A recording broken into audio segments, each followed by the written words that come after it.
Most of the houses are completely red except for the white gables. That's because of the special paint called Fallow Red or Fallon Red that was first created and used in Fallon in the copper mines in Dalarna. Why are Swede houses painted red? In the old days, traditionally Sweden houses were painted a strong red, yellow, or white.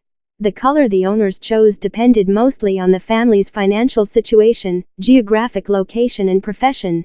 Certain colors required certain resources, therefore some colors cost more or less, depending on the availability and access of the various resources needed to make these paints. Red. The red color was the cheapest to produce. Finland calls this red paint punamulta or red earth. It is also called Fallon red. When it comes from the ground, it is not red, but yellow. It is only converted to red after heating or oxidizing. The ore is mixed with water, flour, and linseed oil. As a result, many buildings and farming lands or fishing areas where incomes were lower than average were mostly painted in red. This is why so many barns in the countryside were traditionally painted red.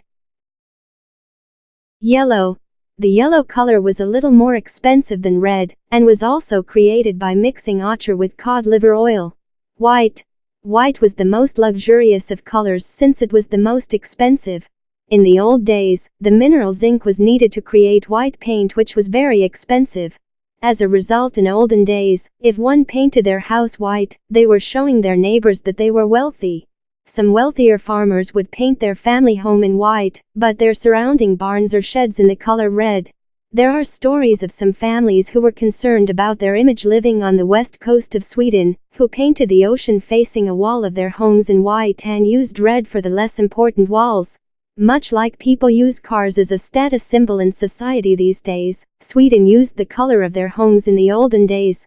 In the countrysides of the Nordic and Scandinavian regions, the most common color is still the traditional deep red. And Sweden loves both tradition and family. Although this paint used to be very inexpensive, its resurgence in popularity increased prices. This is no longer the poor man's paint. But the extra expense may be worth it in the long run.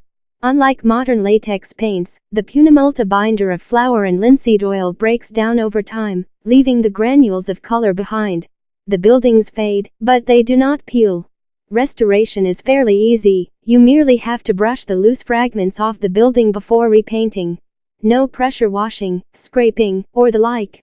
Subscribe and press the bell icon to get more interesting videos every day. Thank you for following us.